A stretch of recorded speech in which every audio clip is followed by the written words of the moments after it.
Buenos dias todos, it's Lacey from Guanajuato, Mexico. This morning I'm doing a sewing project. Paloma went and picked up this fabric at Parisina in Querétaro. It's like our fabric store here in Mexico, kind of like Michael's or Joanne Fabrics over in Minnesota. So she went and picked up this pretty fabric and wants me to make some curtains with it. So I am hemming the edges for that right now. I have my pins in and I have my sewing machine up. There's all my scraps, my breakfast plate, my coffee, and my sewing machine. I'm so excited. We have this extra space because Emma and Jaden are out of the house for a while, so I kind of set up a table in here and put my sewing machine on it. So I'm going to get this hem started, but I don't know.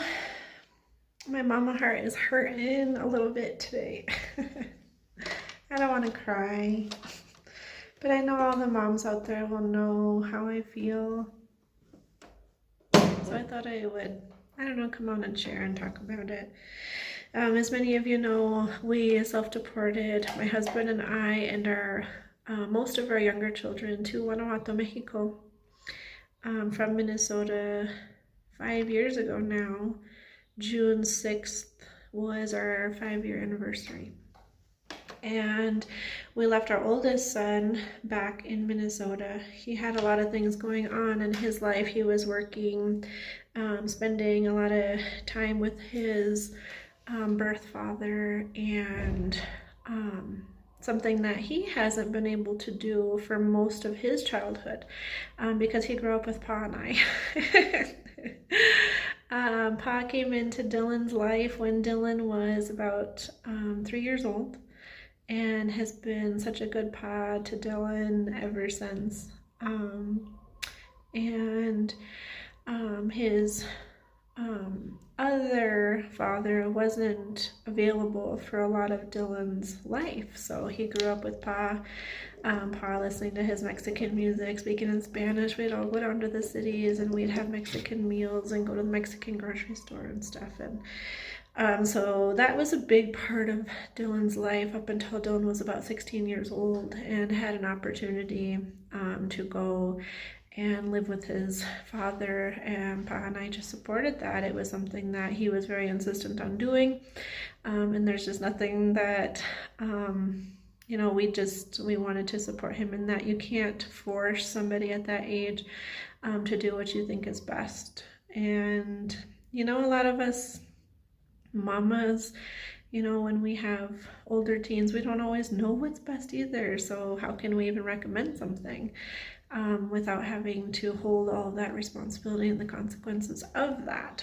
So we let Dylan go and live with his birth father, and he grew into a young man and was working and had was really enjoying life as a grown adult, living in Minnesota on his own. And that's when Pa was picked up by immigration.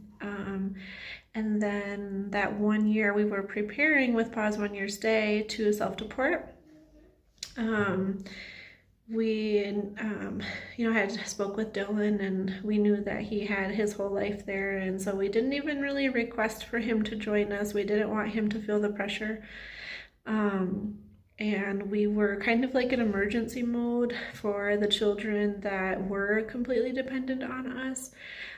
So we just planned for that with all of the little ones, and then we self-deported, and Dylan stayed in Minnesota. So that's why Dylan stayed in Minnesota when our family deported to Guanajuato, Mexico. I smile when I'm talking about it, but it was really hard. Our family has been really, really close, and what I mean by close is Erasmo and I did everything with the kids. Our whole entire lives were entwined with the kids' lives. We homeschooled for many years. They weren't out of the house. They didn't go to daycare ever, any of the children. If I did work outside of the house in their younger years, it was like the opposite schedule as Pa, so they're always home and safe, and we were always constantly with each other. And when we needed to self-deport, it was hard on our son. It was really hard on our oldest son, Dylan. Just a second, let me get this.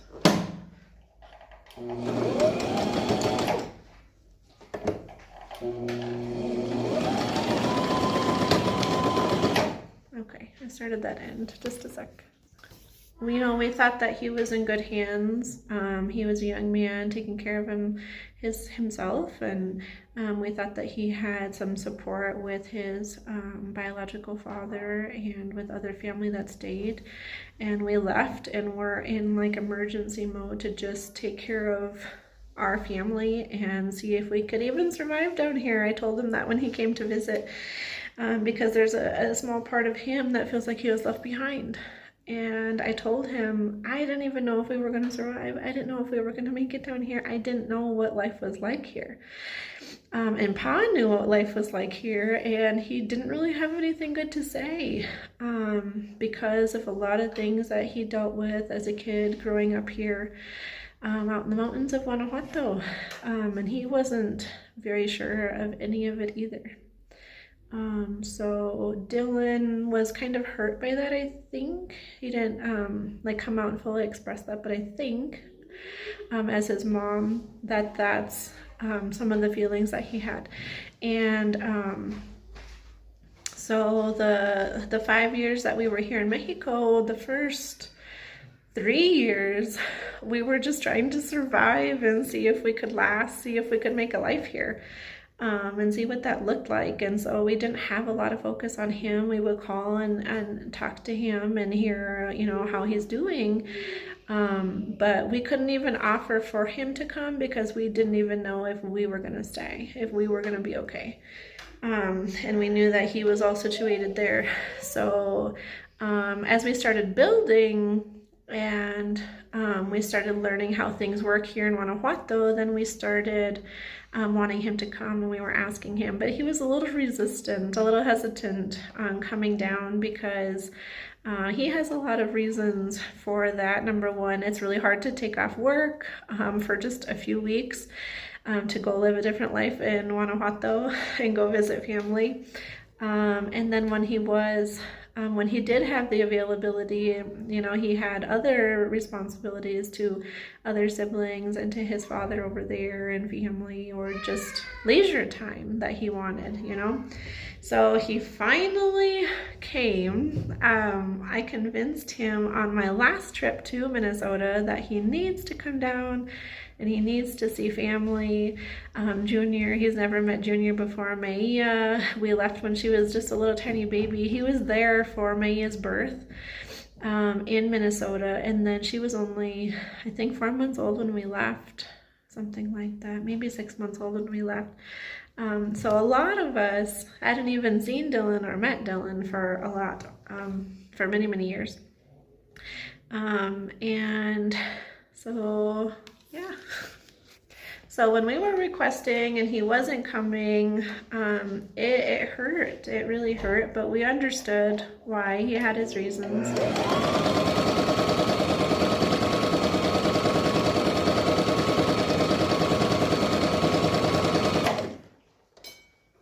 And we just respected them. So he finally came, and he loved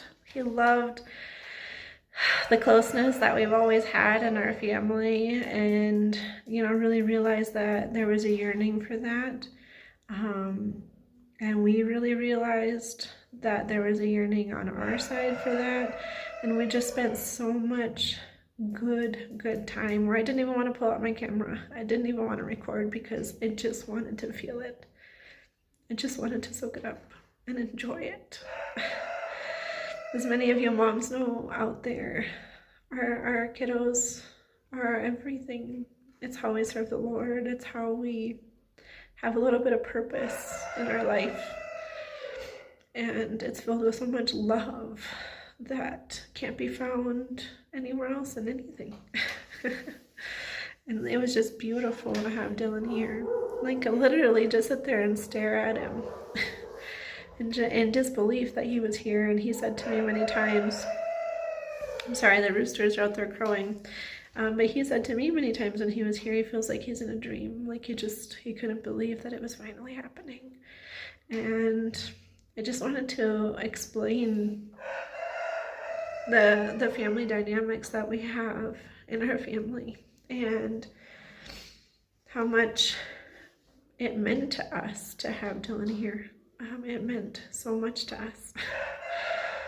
I still think about it and just kind of like fantasize about it and remember all the good feelings and the time that was spent. It was just so special to finally have him here. And now that he's gone, Junior's hurting. Junior's been acting out a little bit and being extra crampy. All the kids they have like little short tempers now, and they can't come out and explain that they're sad and that they miss him.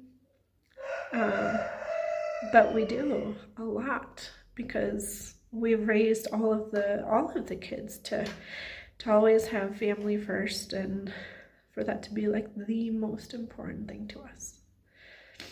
And if that doesn't show it in our act by moving down here when Pa needed to self-deport, I don't know what does. It's just a huge part of who we are, and the beliefs that we stand on. So Dylan's gone, my mama heart's hurting, all the kids are hurting, Pa's hurting. I just caught him earlier this morning listening to sad music, because he won't come out and say it either. And we all just deal with it in our own ways, dealing with like a little bit of a loss, I guess you could say. But there's hope, because Dylan does want to come back down as soon as possible, God willing. Maybe that will be able to happen in the future. He is planning for August, when Paloma's baby is due. He wants to come down for the baby and meet her. And that again shows how important each one of us is to us more than anything else. He saw how expensive it was and how much trouble it is to navigate through the airports. That was his first time doing it alone on this trip. But he's like, no, I'm gonna be there after the baby's born. So we will get to see him again, and that brings us a lot of comfort. I've also been doing video calls with him and the kids and peeking in on him, but it was just kind of interesting. We were talking about how the video calls, being such long distance, and I know other separated and deported families can have similar feelings as us, but they almost hurt more than just sitting here in loneliness. And because you see the person that you want to be with and be so close to, but they're so far away, and the video calls remind you of that.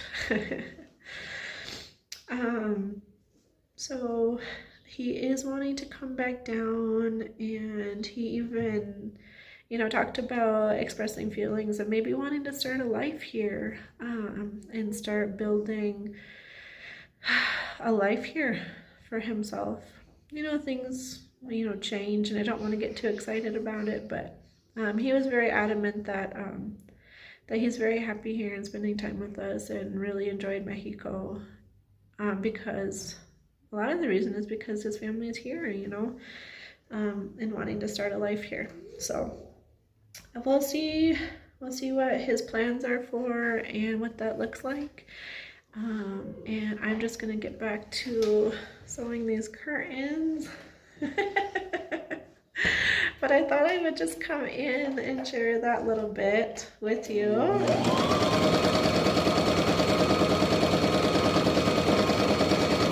Paloma's baby shower is today for the little baby that's coming in August. Erasmo and I are going to be grandparents. I don't even know how old I am, 38? 39? And Pa is 42. And we're going to be Grandma and Grandpa. Are you ready for Paloma's? I can't even see you on the camera. There. Are you ready for the baby shower? Not ready yet. I thought now I can wear these pants. My boots. You still need to get dressed and get ready. Same with Mom. I'm still in my pajamas. Me too. Yeah. And I'm not done. And Paloma said she wanted these curtains for the baby shower. So I need to get them done. But I'm getting there.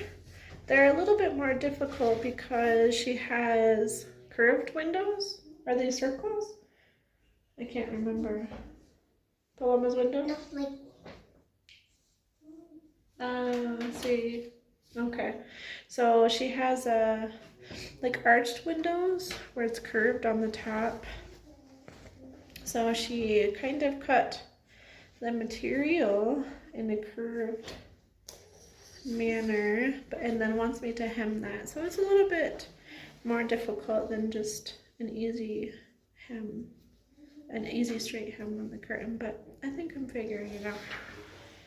Mommy hasn't done some sewing in a while. It's so nice. Yeah. Ever since I didn't know how to sew. So what if Brother Dylan is watching this? What do you want to say to Dylan? I want to say I miss you. I wish I could still like hang out with you before you left. Alright, so I'm gonna get finished on this. And do you want to go grab the pillow that Anna made and I can show everybody? Okay, thank you. And that picture frame that I made? Sure. This is the extra bedroom right now, extra, that Dylan is staying in. It's all painted and tiled. I don't know if anybody saw that because we are currently building our home here in Guanajuato, Mexico. Gosh, we've been on a home build for 3 years now. 3 years. Yeah, 3 years. Dylan did arrive safely back in Minnesota. He took a flight out of Querétaro into Dallas and then into Minneapolis. And he's doing well. He's resting up. He said that his sleep schedule got a little messed up. So he's just resting until he goes back to work. But here's Anna's pillow that she made. She made like a little body pillow for Paloma and the baby, right? Yep. Let's see a close up. Look at that. And she sewed a heart on. That looks so nice. Yeah. I like it. And you did a great job on that. And I made a picture frame with a picture that I had to cut. Yeah. On the fridge, and I saved one of the trees from rain season. So I made this for Paloma and take a picture out of it, our Dylan's, and then I put mine inside it. Yeah. She's gonna love it, you guys. Lots of gifts for Paloma. We're gonna shower her very well, aren't we? Yeah. Alright, that's it for this video. If you liked it, don't forget to give it a thumbs up and subscribe if you aren't a subscriber for more content just like this, if you're interested. And thank you so much for being here, everybody. We'll get you on the next one. Adios. Bye-bye. I wanted to add on top of having Jaden out of the house right now, doing her thing and growing as a young woman, and Ember out of the house, connecting with her birth family and growing in relationship with everybody. Pa and I have been kind of experiencing a lot of little losses here. It's been hard. The family dynamics have changed a lot, and we're really missing everybody, even though we know that they're doing things that they really want to do, and it's just hard. You know, I've never had like a child go off to college or anything like that yet, but it's kind of what it feels like. Like, I feel like I can kind of mourn with those mamas having kiddos already up and out of the house, even if it's only temporary or unknown, you know. We're just missing everybody.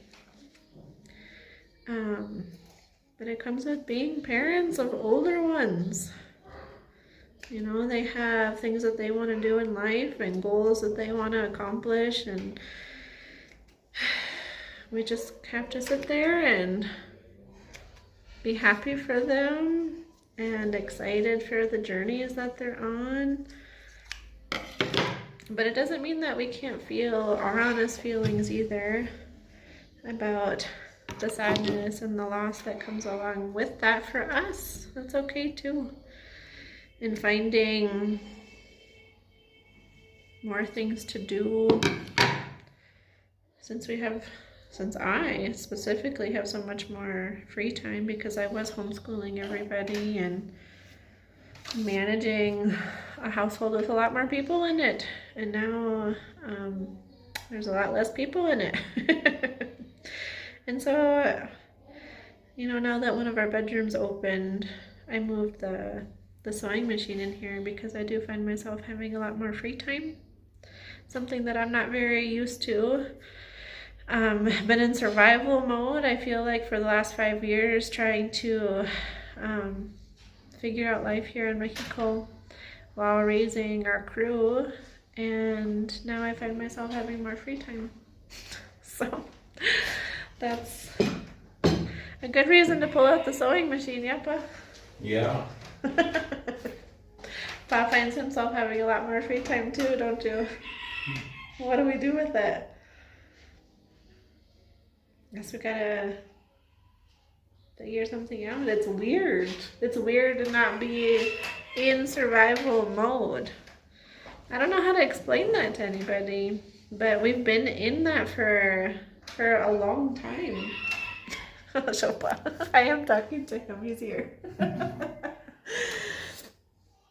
We've been, you know, first it was our Ariella passing away tragically. That was survival mode. Before that, it was doing like foster home to adopt with some relatives that were in need. Then it was Ariella passing away. Then it was immigration coming. Then it was realizing we only had a year to fix our life before we could head out. Then it was moving to Mexico, a whole different country. Then it was trying to navigate all of that here in Mexico and start building and build a home in a foreign land, even for Pa, because he hasn't been here in such a long time. It's been a lot. It really has. I mean, it's life. I'm sure many of you following can say the exact same thing about your lives, right? Sometimes life just keeps coming and coming. But now what do? We'll see. I guess we'll figure it out. What do you think, Pa? Yeah, I think we can figure it out.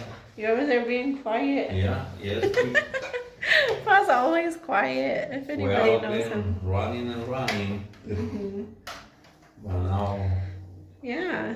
It's so strange to look at other people with hobbies or collections or like free time. Free time. Yeah. It's something, or it's really something that, well, we really don't have those hobbies, you know, because we've never had time to do any of that stuff. So it's really hard to find something to do when you don't have, when you used to have not have time. Now you have time, and it's really hard to focus on, oh, how can I do this for hobby? But I don't know why it's a hobby, you know? Yeah. Uh-huh. So I just wanted to add that to this video of how we're feeling and what we've been up to. these last couple of weeks that Dylan's been here and now that he's gone.